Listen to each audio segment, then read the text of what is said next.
السلام علیکم ورحمۃ اللہ وبرکاتہ۔ انسانی تاریخ کے شروع سے ہی انسان کو چیزیں بہت سختی سے سمجھائی جا رہی تھی۔ حضرت نوح علیہ السلام کی قوم کو 950 سال کی تبلیغ کے بعد بھی پانی کے عذاب میں غرق کر دیا گیا۔ حضرت ہود علیہ السلام اور حضرت صالح علیہ السلام کی قوم کو بھی ہوا اور آواز کے عذاب میں غرق کر دیا گیا، لیکن انسان پھر طے بتہ غلطیاں کرتا چلا جا رہا تھا۔ حضرت صالح علیہ السلام کے بعد لوگوں نے ایک نیا پینتر اپنایا، اور اس وقت وہ شیطان کے مکمل حصار میں تھا، اور اس نے ستارے، سیارے، چاند اور سورج کی عبادت شروع کر دی، اور اس نے ان کے بت بنا رکھے۔ میں بات کر رہا ہوں عراق کے ایک شہر ار کی۔ اگر اس شہر کی تاریخ کو ٹٹولا جائے تو سب سے مستند کتاب جو ملتی ہے وہ ہے لیونارڈ وولی کی ابراہم۔ یہ کتاب اس نے 1935 میں لکھی، اور اس میں جتنی بھی تحریرات ہیں اس نے وہاں کے کھنڈرات سے جو تحریرات ملی تھی ان سے مؤخذ کی ہیں۔ اس کے مطابق یہ شہر 2.5 لاکھ کی آبادی سے زیادہ کا شہر، اور یہاں کے لوگ صنعت کار تھے، اور یہ اس وقت کا ایک بہت ترقی یافتہ شہر تھا۔ مختلف علاقوں سے یہاں پر سامان آتا تھا اور صنعت کاری کی جاتی تھی۔ ان تحریرات سے ملتا ہے کہ یہ لوگ انتہائی مادہ پرست لوگ تھے، اور ان کی دعاؤں میں صرف اور صرف پیسہ اور اولادیں تھیں۔ ان لوگوں نے اس شہر کو 3 طبقوں میں تقسیم کر رکھا تھا۔ سب سے پہلا طبقہ تھا امیلو۔ امیلو وہاں کے حکومتی عہدیدار، مذہبی پیشوا اور فوجی تھے، اور تمام شہر کا اقتدار ان کے ہاتھ میں تھا۔ دوسرے نمبر پہ جو طبقہ تھا وہ تھا مشکینوں۔ یہ لوگ یہاں کے صنعت کار اور تاجر تھے، اور تیسرے نمبر پہ جو طبقہ تھا وہ تھا ارد۔ یہ یہاں کے غلام تھے۔ اگر ان لوگوں کے مذہبی پیشواؤں کے بارے میں دیکھا جائے تو یہ لوگ سیارے، ستارے اور چاند کی عبادت کرتے تھے۔ ان تحریرات میں 5000 بتوں کے نام ملتے ہیں۔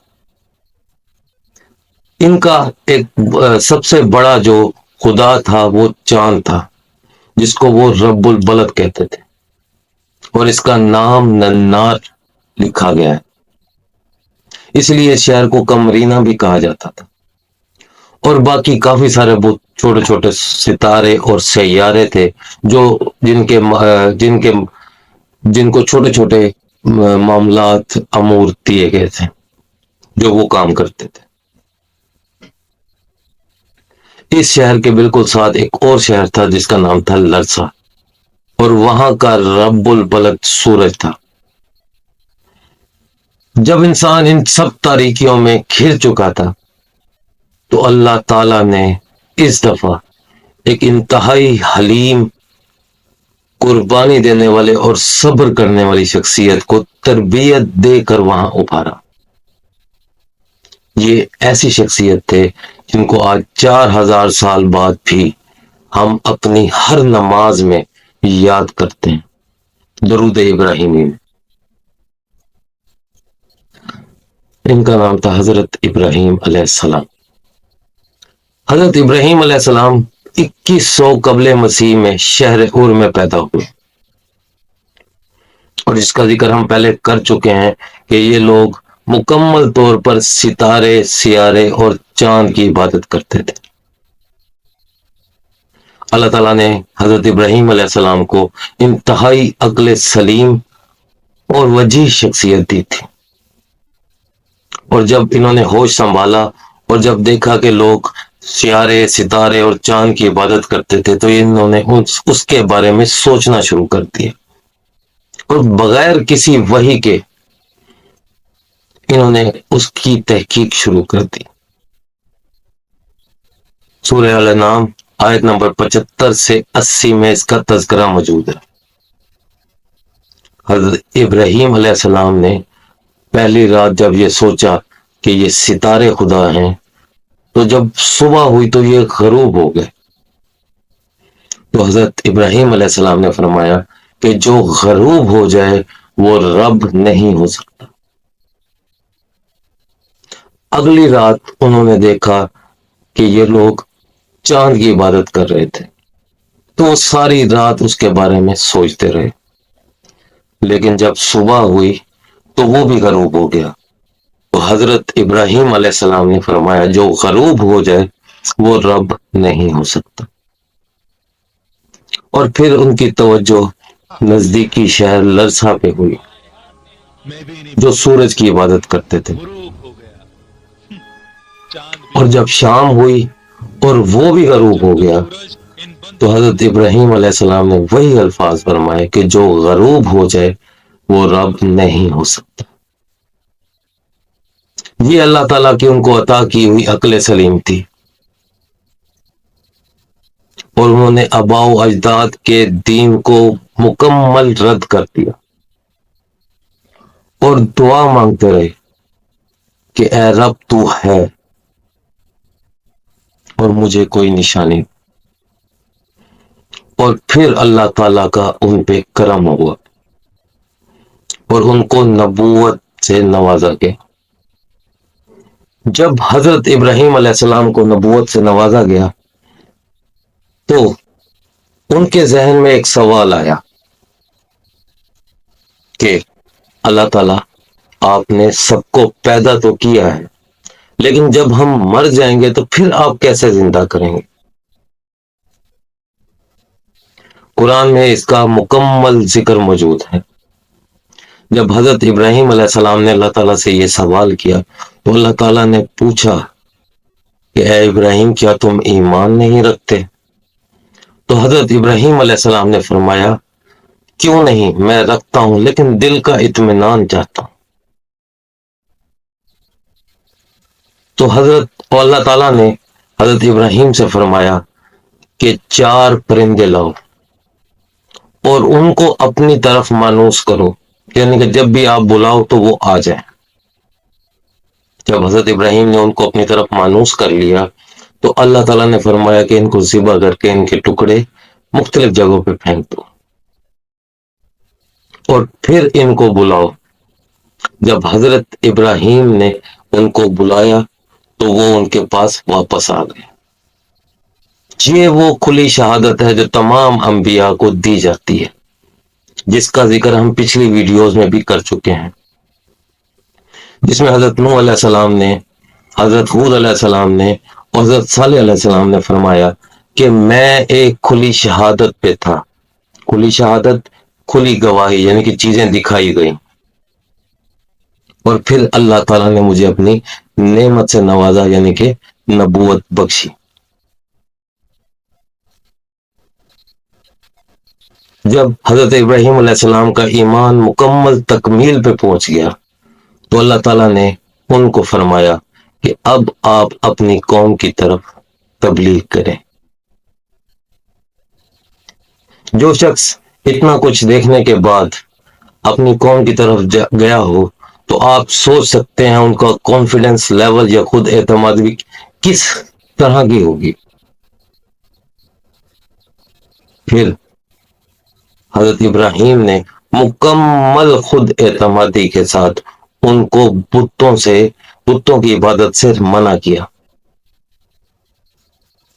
جب وہ لوگ باز نہ آئے تو حضرت ابراہیم علیہ السلام ان کو مسلسل تبلیغ کرتے رہے۔ آخر کار وہ تنگ آ گئے اور حضرت ابراہیم علیہ السلام کے والد طارق نے ان کو کہا کہ میں تمہیں اس شہر سے نکال دوں گا۔ قرآن میں آتا ہے کہ ایک دن وہ پوری قوم کسی تہوار کے سلسلے میں شہر سے باہر جا رہی تھی، تو حضرت ابراہیم علیہ السلام نے بہانہ کیا کہ میری طبیعت خراب ہے، میں آپ کے ساتھ نہیں جا سکتا، اور حضرت ابراہیم علیہ السلام شہر میں ہی رہ گئے۔ تب حضرت ابراہیم علیہ السلام نے ایک موقع جانا اور وہاں کے بت خانوں میں گئے. جب حضرت ابراہیم علیہ السلام وہاں کے بت خانوں میں گئے تو انہوں نے ان کو کھانا دیا. تو وہ تو بت تھے، کھانا کہاں کھا سکتے تھے. تو حضرت ابراہیم علیہ السلام نے غصے میں ان سے کہا کہ تم میری بات نہیں سنتے. اور پھر حضرت ابراہیم علیہ السلام نے ان کو توڑنا شروع کر دیا ایک کلہاڑے کی مدد سے. جب سارے بت توڑ دیے تو وہ جو کلہاڑا تھا وہ ایک بڑے بت جس کا نام ننار تھا، جو چاند کا بت تھا، اس کے کندھے پہ رکھ دیا اور وہاں سے چلے گئے. جب شہر کے پجاری اور لوگ واپس آئے پوجا کرنے کے لیے یا عبادت کرنے کے لیے تو وہ حیران اور پریشان رہ گئے کہ سارے بت ٹوٹے پڑے ہیں. تو ان کا پہلا شک حضرت ابراہیم علیہ السلام پہ گیا. تو انہوں نے ان کو بلا لیا. حضرت ابراہیم علیہ السلام نے ان کو کہا کہ یہ بت میں نے نہیں توڑے بلکہ اس بڑے بت نے توڑے ہیں، ننار نے. تو قرآن شریف میں یہ واضح آتا ہے کہ جب انہوں نے یہ صورتحال دیکھی تو وہ حق کو پہچان گئے کہ یہ بت تو ہمارے لیے کچھ نہیں کر سکتے، جو خود ٹوٹے پڑے ہیں اپنی حفاظت نہیں کر سکتے. اور ایسا ہی حضرت ابراہیم علیہ السلام نے فرمایا. جب ان لوگوں نے کہا کہ یہ بت تو کسی کو نہیں توڑ سکتا تو حضرت ابراہیم علیہ السلام نے فرمایا کہ جب یہ خود اپنی حفاظت نہیں کر سکتے تو تم ان کی عبادت کیوں کرتے ہو. لیکن وہ لوگ اپنی ضد پہ ہٹ دھرم رہے اور انہوں نے حضرت ابراہیم علیہ السلام کو اس وقت کے بادشاہ نمرود کے سامنے پیش کیا. نمرود اور حضرت ابراہیم علیہ السلام کے درمیان جو مکالمہ ہوا وہ بھی ایک مثال ہے اور اس کا ذکر بھی قرآن میں موجود ہے. جب حضرت ابراہیم علیہ السلام کو نمرود کے سامنے پیش کیا تو نمرود نے پوچھا کہ تم کیا کہتے ہو. تو حضرت ابراہیم علیہ السلام نے نمرود کو دین حق کی دعوت دی. تو اس نمرود نے کہا کہ تمہارا خدا زندہ کرتا ہے اور موت دیتا ہے، وہ تو میں بھی کرتا ہوں. تو اس نے اپنی قید میں سے 2 قیدی بلائے اور ان میں سے ایک کو مار ڈالا اور ایک کو زندہ چھوڑ دیا. تو اس نے کہا یہ کام تو میں بھی کرتا ہوں. یہاں پر حضرت ابراہیم کے عقل سلیم کا ایک واضح ثبوت. وہ پریشان نہیں ہوئے اور انہوں نے ترکی بد ترکی جواب دے کر کہا کہ میرا رب سورج کو مشرق سے نکالتا ہے، اگر تجھ میں طاقت ہے تو اس سورج کو مغرب سے نکال کے دکھا. اور وہ ہکا بکا رہ گیا اور اس کے پاس کوئی جواب نہیں تھا. لیکن کیونکہ اس وقت کا بادشاہ تھا اور وہ اپنی ہار تسلیم نہیں کر سکتا تھا تو اس نے یہ کہا کہ حضرت ابراہیم علیہ السلام کو آگ میں ڈالا جائے اور اتنی بڑی آگ بنائی جائے اور سارے شہر کے لوگوں کو اکٹھا کیا جائے کہ یہ نمونہ بنایا جائے. یہ تو نمرود کا پلان تھا لیکن اللہ نے کچھ اور پلان کر رکھا تھا اور اس کا بھی ذکر قرآن میں واضح موجود ہے کہ اتنی بڑی آگ الاؤ بنایا گیا کہ جس کے اوپر سے پرندے نہیں گزر سکتے تھے اور اس کے قریب بھی نہیں جایا جا سکتا تھا کیونکہ وہ ایک صنعت کار اور بڑا ترقی یافتہ شہر تھا. تو انہوں نے اس آگ کو جلانے کے بعد حضرت ابراہیم علیہ السلام کو مشین سے دور سے پھینکنے کی کوشش کی اور جب انہوں نے پھینکا حضرت ابراہیم علیہ السلام کو تو وہ آگ ٹھنڈک بن گئی. یہ بھی ٹائم ٹریول کی ایک بہت بڑی مثال ہے اور ہم پچھلی ویڈیوز میں اس کا ذکر کر چکے ہیں. اگر وہ اسلامک طور پہ آپ سمجھیں گے تو یہ چیز بھی آپ کو آسانی سے سمجھ آ جائے گی. اور وہ آگ حضرت ابراہیم کے لیے ٹھنڈک اور مسرت بن گئی اور وہ پورا کا پورا شہر ہکا بکا رہ گیا، لیکن وہ ضد اور ہٹ دھرمی میں اس قدر قائم تھے کہ وہ پھر بھی کچھ نہ مانے، اور حضرت ابراہیم علیہ السلام کو وہی آئی کہ آپ یہاں سے ہجرت کر جائیں۔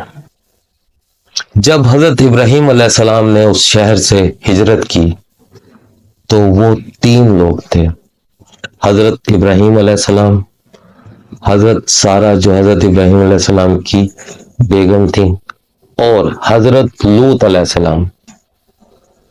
حضرت لوط علیہ السلام بھی نبی تھے۔ حضرت ابراہیم علیہ السلام کے دور میں 3 نبی گزرے ہیں انہی کی زندگی میں، اور وہ ان کی شریعت پہ کاربند تھے حضرت ابراہیم کی۔ ایک حضرت لوط علیہ السلام، دوسرا حضرت اسماعیل علیہ السلام جو حضرت ابراہیم کے بیٹے تھے، اور تیسرا حضرت اسحاق علیہ السلام جو حضرت ابراہیم علیہ السلام کے بیٹے تھے۔ یہ تینوں انبیاء حضرت ابراہیم علیہ السلام کی شریعت پہ عمل پیرا تھے۔ جب وہاں سے ہجرت ہوئی تو حضرت لوط علیہ السلام کو ایک اور شہر پہ معمور کر دیا گیا، اور حضرت ابراہیم علیہ السلام کنعان یعنی کہ فلسطین میں آباد ہوئے، اور قرآن شریف میں کنعان یا فلسطین کو برکتوں والا شہر کہا گیا، اور یہ بعد میں ثابت بھی ہوا۔ یہاں پہ یہ ایک دنیاوی طور پہ بھی ایک زرخیز علاقہ ہے، اور یہاں پہ کئی انبیاء آئے اس روئے زمین پہ فلسطین میں۔ جب حضرت ابراہیم علیہ السلام فلسطین یا کنعان پہنچے تو یہاں انہوں نے پھر تبلیغ اپنی شروع کر دی۔ حضرت ابراہیم علیہ السلام کی کوئی اولاد نہیں تھی۔ اس کے بعد ایک دفعہ حضرت ابراہیم علیہ السلام تبلیغ کے سلسلے میں مصر گئے تو وہاں کے بادشاہ نے حضرت سارہ علیہ السلام کو دیکھا اور ان کو پسند کر لیا۔ جب وہاں کے بادشاہ نے حضرت سارہ کے لیے آدمی بھیجا کہ یہ پوچھو کہ ان کے ساتھ جو آدمی ہے یہ کون ہے، تو حضرت ابراہیم علیہ السلام نے وحی کے مطابق کہا کہ یہ میری بہن ہے۔ یہ اللہ تعالیٰ کی طرف سے وحی تھی، اور اس کا ذکر حدیث بخاری حدیث نمبر 3358 میں ملتا ہے، 3358 میں، کہ یہ میری بہن ہے۔ تو وہ آدمی حضرت سارہ کو بادشاہ کے پاس لے گیا۔ جب اس بادشاہ نے حضرت سارہ کو ہاتھ لگانے کی یا چھونے کی کوشش کی تو اس کا ہاتھ جم گیا اور وہ ہل بھی نہیں پا رہا تھا۔ جب حضرت سارہ نے اس بادشاہ کو تکلیف میں دیکھا تو اس کے لیے دعا کی اور اس کا ہاتھ ٹھیک ہو گیا۔ جیسے ہی اس کا ہاتھ ٹھیک ہو گیا اس نے پھر حضرت سارہ کی طرف ہاتھ بڑھایا، اس کا ہاتھ پھر جم گیا۔ حضرت سارہ نے پھر ایک دفعہ اس کے لیے دعا کی، ہاتھ پھر ٹھیک ہو گیا، لیکن وہ پھر نہیں ہٹا، اور تیسری دفعہ پھر انہوں نے حضرت سارہ کو ہاتھ لگانے کی کوشش کی اور ہاتھ پھر جم گیا۔ جب تیسری دفعہ اس کا ہاتھ جما تو اس بادشاہ نے حضرت سارہ سے کہا کہ آپ اس دفعہ میرے لیے دعا کریں، میں پھر اپنے ارادے سے ہٹ جاؤں گا۔ تو حضرت سارہ نے دعا کی اور اس کا ہاتھ ٹھیک ہو گیا۔ جب اس کا ہاتھ ٹھیک ہوا تو اس نے اپنے آدمی کو بلایا اور کہا تم میرے لیے کوئی جن لے کر آئے ہو، اور پھر حضرت سارہ کو اس نے حضرت ہاجرہ اپنی خادمہ تحفے کے طور پر دی۔ جب حضرت سارہ واپس حضرت ابراہیم کے پاس آئی تو وہ دعا مانگ رہے تھے، تو حضرت ابراہیم علیہ السلام فوراً مڑے اور انہوں نے حضرت سارہ سے پوچھا کہ کیا معاملہ ہوا؟ تو انہوں نے کہا کہ برائی اپنے مقصد میں ناکام ہو گئی، اور پھر وہ تینوں واپس کنعان یا فلسطین میں آ گئے۔ جب حضرت ابراہیم علیہ السلام، حضرت سارہ اور حضرت ہاجرہ کنعان میں رہ رہے تھے اور کافی عرصے تک حضرت ابراہیم علیہ السلام کی کوئی اولاد نہ ہوئی، تو حضرت سارہ نے اپنی غلام حضرت حاجرہ کو حضرت ابراہیم علیہ السلام کے نکاح میں دے دی، اور کچھ ہی عرصے بعد ایک بیٹا پیدا ہوا جس کا نام اسماعیل رکھا گیا، حضرت اسماعیل علیہ السلام جو آگے جا کر نبی بنے۔ جیسے ہی بیٹا پیدا ہوا تو حضرت سارہ کو یہ بات، سارا معاملہ کچھ دل ہی دل میں برا لگنے لگا، تو اللہ کی طرف سے وحی آئی اور حضرت ابراہیم علیہ السلام کو حکم ہوا کہ حضرت حاجرہ اور حضرت اسماعیل کو مکہ کی طرف چھوڑ کے آئیں۔ مکہ اس وقت ایک بیابان صحرا تھا جہاں صرف خشک پہاڑ تھے، نہ پانی تھا، نہ کوئی درخت تھا، نہ کوئی کھانے کی چیز، نہ ہی کوئی انسان، حتیٰ کہ یہاں وہاں کوئی جانور بھی نہیں تھا۔ توکل کی انتہا دیکھیے کہ ایک نومولود بچہ جو ابھی پیدا ہوا ہے اور اللہ کی طرف سے حکم ہوا اس کو اس صحرا میں چھوڑ کر چلے آئے۔ جب حضرت ابراہیم علیہ السلام حضرت حاجرہ اور حضرت اسماعیل کو وہاں چھوڑ کر آ رہے تھے تو پیچھے حضرت حاجرہ نے پوچھا کہ آپ ہمیں کس کے سہارے چھوڑ کر جا رہے ہیں؟ حضرت ابراہیم خاموش رہے۔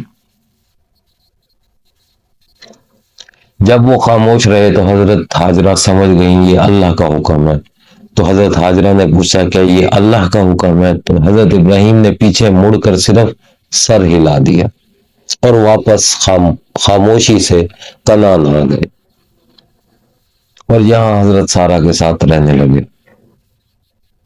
پیچھے حضرت حاجرہ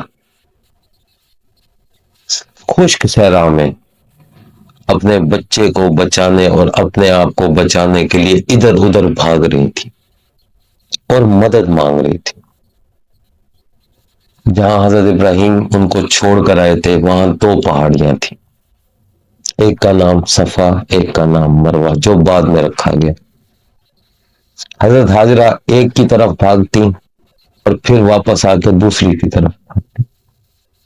اس طرح انہوں نے 7 چکر لگائے اور حضرت اسماعیل صحرا میں پڑے نیچے پاؤں اپنی ایڑیاں زمین پر مار رہے تھے۔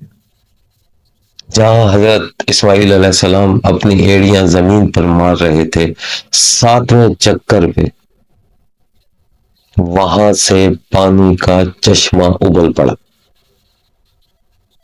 یہ ایک بہت بڑا معجزہ تھا۔ خشک صحرا، صرف ایک ماں کی محبت اور بلکنا اللہ تعالیٰ کو بہت پسند آیا اور وہاں انہوں نے معجزہ، اللہ تعالیٰ نے معجزہ کر دیا ان دونوں کے لیے اور وہاں سے پانی نکل آیا۔ حضرت حاجرہ بھاگ کے وہاں آئی، جیسے ہی انہوں نے پانی کو آتے دیکھا انہوں نے فوراً خود پانی پیا، حضرت اسماعیل علیہ السلام کو پانی پلایا اور وہاں کھڈا کھود کر پانی کافی سارا اکٹھا کر لیا، لیکن وہ پانی نہیں رک رہا تھا، وہ آ ہی رہا تھا۔ تو حضرت حاجرہ نے وہیں اس کو کہا رک رک، یا عربی میں زم زم، اور یہی اس چشمے کا نام پڑ گیا۔ حضرت محمد صلی اللہ علیہ وآلہ وسلم حدیث میں فرماتے ہیں کہ اگر اما حاجرہ اس چشمے کو نہ روکتی تو وہ آج تک ایک ندی کی طرح بہہ رہا ہوتا۔ حضرت حاجرہ تھوڑی جلدی کر گئی۔ خیر یہ معجزہ ہوا اور اس کے بعد ایک قافلہ وہاں سے گزرا اور وہ پانی کو دیکھ کر وہاں آباد ہو گیا اور وہاں پورا ایک شہر بننے لگا۔ ادھر حضرت ابراہیم علیہ السلام اور حضرت سارہ ایک دن بیٹھے ہوئے تھے کنعان میں اپنے گھر میں کہ 2 فرشتے آئے۔ حضرت ابراہیم علیہ السلام ضیافت کے بہت شوقین تھے، جب بھی ان کے پاس کوئی مہمان آتا تو وہ ان کو کھانا ضرور کھلاتے تھے۔ جیسے ہی انہوں نے 2 فرشتوں کو دیکھا تو فوراً بھاگ کر گئے اور ایک بھنا ہوا بچڑا لیا، لیکن ان فرشتوں نے اس کو ہاتھ بھی نہ لگایا۔ یہ دیکھ کر حضرت ابراہیم ڈر گئے، وہ سمجھ گئے کہ یہ عذاب کی نشانی ہے۔ جب فرشتوں نے حضرت ابراہیم کو ڈرا ہوا دیکھا تو انہوں نے کہا کہ آپ گھبرائیں نہیں، ہم حضرت لوط علیہ السلام کی قوم پہ عذاب کے لیے آئے۔ تو حضرت ابراہیم علیہ السلام ان سے تکرار کرنے لگے اور کہا کہ اللہ سے جا کر کہیں کہ یہ عذاب روک دے، لیکن فرشتوں نے بہت تکرار کے بعد حضرت ابراہیم علیہ السلام کو سمجھایا کہ جب اللہ تعالیٰ کوئی فیصلہ کر لیتے ہیں تو وہ اس کو واپس نہیں لیتے، اور یہ اللہ کا حکم ہے۔ یہ بات سن کر حضرت ابراہیم علیہ السلام خاموش ہو گئے۔ جب حضرت ابراہیم علیہ السلام کا غصہ کچھ ٹھنڈا ہوا تو حضرت دونوں فرشتوں نے حضرت ابراہیم علیہ السلام کو حضرت اسحاق علیہ السلام کو کی خوشخبری دی۔ جب ان فرشتوں نے حضرت ابراہیم علیہ السلام کو یہ خوشخبری دی تو حضرت سارا بھی وہاں کھڑی تھی اور وہ ہنسنے لگ گئی کہ اس عمر میں، جب حضرت سارا 90 سال کی عمر کی تھی اور حضرت ابراہیم علیہ السلام 105 سال کی عمر کے تھے، اس عمر میں ہمیں بیٹا ہوا ہوگا۔ تو ان فرشتوں نے کہا کہ آپ کو اللہ تعالیٰ کی معصیت پہ شک ہے؟ تو انہوں نے کہا نہیں۔ تو فرشتوں نے کہا اللہ جو چاہتا ہے وہ ہو جاتا، اور ایسا ہی ہوا، اور ان کے گھر حضرت اسحاق علیہ السلام پیدا ہوئے۔ جب حضرت اسماعیل علیہ السلام بلوغت میں یعنی کہ بالغ ہو گئے تو حضرت ابراہیم علیہ السلام کو ایک خواب آیا کہ وہ حضرت اسماعیل علیہ السلام کو ذبح کر رہے ہیں۔ انہوں نے اس کو ایک معمولی خواب سمجھا اور اس کو درگزر کر دیا۔ اگلے دن پھر وہی خواب آیا، انہوں نے پھر اس کو درگزر کیا، اور پھر تیسرے دن وہی خواب آیا۔ تو حضرت ابراہیم علیہ السلام سمجھ گئے کہ اس خواب کا مطلب اس عمل کو سچ کرنا ہے، اور حضرت ابراہیم علیہ السلام مکہ کی طرف چل پڑے۔ جب وہ مکہ پہنچے تو انہوں نے حضرت اسماعیل علیہ السلام کو یہ پورا واقعہ سنایا۔ حضرت اسماعیل علیہ السلام بھی ایک صبر کرنے والے اور ایک خوش اخلاق نبی تھے۔ انہوں نے جب یہ سنا تو انہوں نے کہا کہ اے والد، آپ مجھے صبر کرنے والوں میں سے پائیں گے، جو اللہ کا حکم ہوا ہے اس کو بجا لائیں۔ اور پھر حضرت ابراہیم علیہ السلام حضرت اسماعیل علیہ السلام کو پہاڑ پر لے گئے اور وہاں انہوں نے ان کو الٹا لیا۔ جب حضرت ابراہیم علیہ السلام حضرت اسماعیل علیہ السلام پر چھری پھیرنے لگے تو شیطان آ گیا، اور انہوں نے اس شیطان نے ان کو بہکایا کہ یہ تو ایک خواب ہے، آپ اس خواب کے لیے اپنے ایک جوان بیٹے کو ذبح کر رہے ہیں۔ تو حضرت ابراہیم علیہ السلام نے اس کی ایک نہ مانی اور وہ چھری چلا دی۔ جیسے ہی وہ چھری چلائی، اللہ تعالیٰ قرآن میں فرماتے ہیں ہم نے اس کی جگہ جنت سے دمبا بھیج دی اور ان کی قربانی کو قبول کیا۔ یہ قربانی کی ایک بہت بڑی مثال تھی کہ اپنے جوان بیٹے کو اپنے ہاتھوں سے چھری سے ذبح کرنا، اور یہ اس کی مثال رہتی دنیا تک دی جائے گی، اور آج بھی ہم 4000 سال بعد ان کی اس مثال کو دہراتے ہیں، اور ہمارے پہ یہ فرض ہے جو بھی اس کی حیثیت رکھتے ہیں، اور جو لوگ حج کرنے جاتے ہیں ان پہ بھی قربانی کرنا فرض ہے۔ یہ قربانی کی وہ بڑی مثال ہے جو رہتی دنیا تک یاد رکھی جائے گی۔ حضرت ابراہیم علیہ السلام کی پوری زندگی کا اگر خلاصہ دیکھا جائے تو وہ ایک انتہائی نیک اور اللہ پہ توکل کرنے والے نبی تھے۔ حضرت ابراہیم علیہ السلام اتنا پیار کرنے والے تھے جس کی مثال قرآن میں ہمیں ملتی ہے۔ جب دو فرشتے حضرت لوط علیہ السلام کی قوم پہ عذاب کے لیے آئے تو وہ ان فرشتوں سے لڑ پڑے، لیکن اللہ کے حکم کے آگے خاموش ہو گئے۔ اللہ سے وہ اتنی محبت کرتے تھے کہ اللہ کے حکم پر اپنے نومولود بچے کو صحرا میں چھوڑا، اپنے جوان بیٹے پہ چھری چلا دی۔